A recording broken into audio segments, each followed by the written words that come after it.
Frères et sœurs bien-aimés, nous sommes rassemblés au nom du Père et du Fils et du Saint-Esprit. Amen.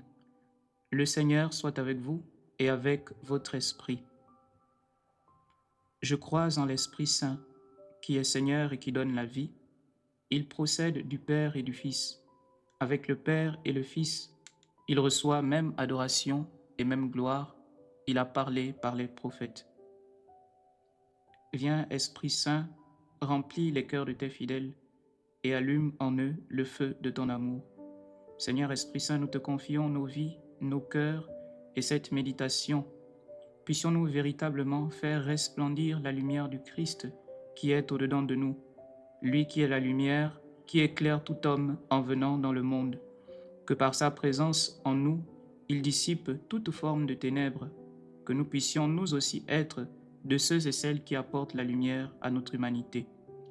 Nous te le demandons, Saint-Esprit, à toi qui agis en tout temps et en tout lieu, dans la communion du Père et du Fils, Dieu vivant maintenant et pour les siècles des siècles. Amen. Évangile de Jésus-Christ selon saint Matthieu. En ce temps-là, Jésus disait à ses disciples, « Vous êtes le sel de la terre, mais si le sel devient fade, comment lui rendre de la saveur?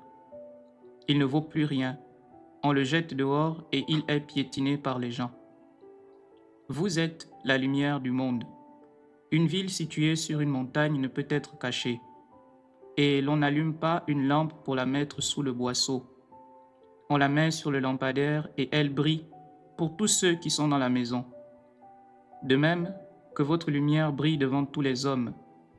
Alors, voyant ce que vous faites de bien, ils rendront gloire à votre Père qui est aux cieux. » Parole du Seigneur, nous rendons grâce à Dieu. Frères et sœurs bien-aimés dans le Christ, en ce 5e dimanche du temps ordinaire de l'année liturgique A, les textes que nous méditons aujourd'hui mettent un accent particulier sur la réalité de la lumière. Oui, tu as bien entendu, il s'agit de lumière. Le prophète Isaïe, dans la première lecture, s'adresse à un peuple qui revient d'une longue captivité. Il reste encore des douloureuses séquelles de cette terrible période. Malgré tout cela, la pratique religieuse s'est remise en place. Pleine de bonne foi, ces gens veulent plaire à Dieu. Mais il y a un problème, frères et sœurs, et c'est là que le prophète Isaïe intervient. Malheureusement, beaucoup pensent, et même parmi nous, que Dieu attend les plus somptueuses cérémonies et les meilleurs fruits de la terre. C'est normal qu'on veuille se prosterner devant le Créateur du ciel et de la terre. Mais en réalité, Dieu n'est pas ainsi, frères et sœurs. Il n'exige rien pour lui, ni pour sa gloire personnelle. Au contraire, ce que Dieu veut, c'est de voir le droit et la justice rayonner dans nos relations interpersonnelles. Frères et sœurs, la véritable joie de Dieu, c'est que nous vivions ensemble comme des frères. Notre attention ne doit pas être portée seulement sur nous-mêmes, mais surtout sur les plus faibles et les plus pauvres. Il nous dit par la bouche du prophète Isaïe, « Partage ton pain avec celui qui a faim, ne te dérobe pas à ton semblable. » On comprend alors, frères et sœurs, que le Dieu de la Bible, si on pourrait l'appeler ainsi, est un Dieu libérateur et miséricordieux. Et ce qu'il nous demande, c'est l'attention envers le pauvre, le faible, le démuni. Une manière de faire luire la lumière de Dieu qui est en nous, c'est de faire preuve de compassion, de solidarité et de miséricorde envers nos frères et sœurs qui sont dans le besoin. Et Mère Teresa de Calcutta nous disait, frères et sœurs, que personne n'est assez pauvre pour redonner du sourire à quelqu'un. Un simple sourire, un geste, une parole d'amour, de réconfort, une prière sont une manière déjà de faire briller la lumière du Christ qui vit au-dedans de nous. Dans la deuxième lecture, l'apôtre Paul a lui aussi le souci de nous montrer celui qui est la vraie lumière, c'est-à-dire Jésus. Et son message n'a rien à voir avec les discours de la sagesse humaine. Il n'a pas la parole convaincante comme lui-même il le dit. Contrairement aux gens de Corinthe qui sont parfois des sophistes, il n'est pas éloquent et il le reconnaît. Et il dit aux Corinthiens qu'il est venu prêcher un Messie crucifié, qui est la sagesse de Dieu véritable. Il ne cherche pas à convaincre les foules avec des arguments humains, un peu comme nous parfois, frères et sœurs.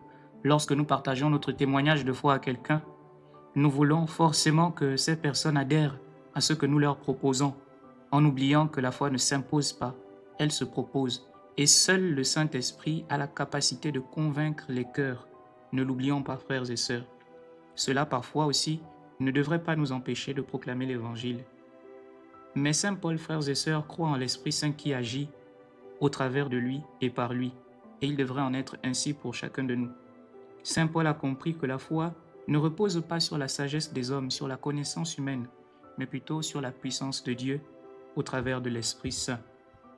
Alors, nous devons retenir, frères et sœurs, que le salut que Dieu nous apporte, cette lumière de Dieu qui nous est gratuitement offerte, est à notre porte et c'est à nous de l'accueillir, de l'accepter.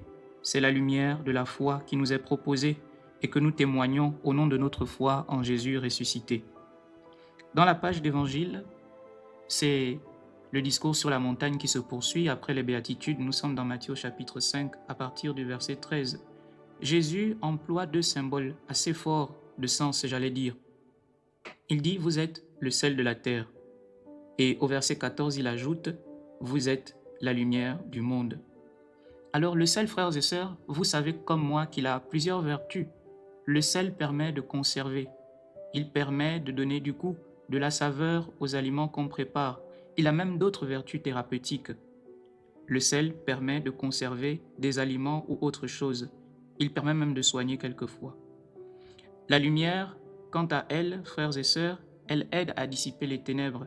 Et on reconnaît l'importance de la lumière, surtout lorsqu'il y a coupure ou quand nous sommes dans les ténèbres. Toutes les deux sont complémentaires, ces réalités que le Seigneur emploie, donc l'image du sel et celle de la lumière. Le sel revêt une réalité, je vais dire, plus discrète, plus sobre. Lorsqu'on met du sel dans une sauce ou dans des aliments, tant qu'on ne les a pas goûtés, on ne saura jamais s'il y en a ou pas. Il devrait en être de même pour la vie de nous qui sommes des chrétiens. Nous devons impacter le monde positivement, lui redonner de la saveur, redonner du goût, de la joie de vivre à nos frères et sœurs qui n'en ont plus à cause des coups et des difficultés de la vie. Le sel, frères et sœurs, est le symbole de la sobriété, de la discrétion. Oui, parfois, nous manquons de discrétion et de sobriété dans nos paroles et même dans nos actions. La lumière, frères et sœurs, est faite pour être mise sur le lampadaire et non pas sous le boisseau. Autrement dit, la grâce de Dieu qui est en nous doit être mise à profit. La lumière n'est pas là pour éblouir, frères et sœurs. Elle est là pour éclairer, pour montrer le chemin. Je répète une deuxième fois, la lumière n'est pas faite pour éblouir ceux qui en ont besoin. Elle est surtout là pour dissiper les ténèbres et montrer le chemin. Il doit en être ainsi pour nos vies. Et celui qui est illuminé par la véritable lumière du monde, donc Jésus, se laisse à son tour illuminer par ses rayons, donc par les reflets authentiques de la vie de Jésus, pour éclairer et illuminer la vie des autres. Ma prière en ce jour, frères et sœurs, est que nous soyons pour nos frères et sœurs, pour nos proches, pour nos amis, nos parents, nos collègues, le sel de la terre et la lumière du monde. La première lecture que nous avons méditée nous disait ceci, frères et sœurs, « Alors ta lumière jaillira comme l'aurore et tes forces reviendront vite. » Que le Seigneur illumine nos vies, lui qui est la véritable lumière du monde, et qu'à notre tour nous puissions être le sel de la terre et la lumière du monde. Prions. Dans ton amour inlassable, Seigneur, veille sur ta famille, et puisque ta grâce est notre unique espoir, garde-nous sous ta constante protection, pour que par ton esprit nous soyons assurément le sel de la terre et la lumière du monde. Nous te le demandons à toi qui vis et règnes maintenant et pour les siècles des siècles. Amen. Cœur sacré de Jésus, ayez pitié de nous. Cœur immaculé et douloureux de Marie, priez pour nous. Cœur chaste et pieux de Joseph, priez pour nous. Tous les saints et les saintes du Seigneur, intercédez pour nous et pour nos familles. Nos saints anges gardiens, veillez sur nous. Que par la miséricorde de Dieu, les âmes des fidèles de fin reposent en paix. Amen. Le Seigneur soit avec vous et avec votre esprit. Que Dieu Tout-Puissant vous bénisse et vous garde, le Père et le Fils et le Saint-Esprit. Amen. Bénissons le Seigneur, nous rendons grâce à Dieu. S'il te plaît, bien-aimé, marque dans les commentaires le pays depuis lequel tu es connecté et n'oublie pas que nous devons être le sel de la terre et la lumière du monde. Que Dieu te bénisse.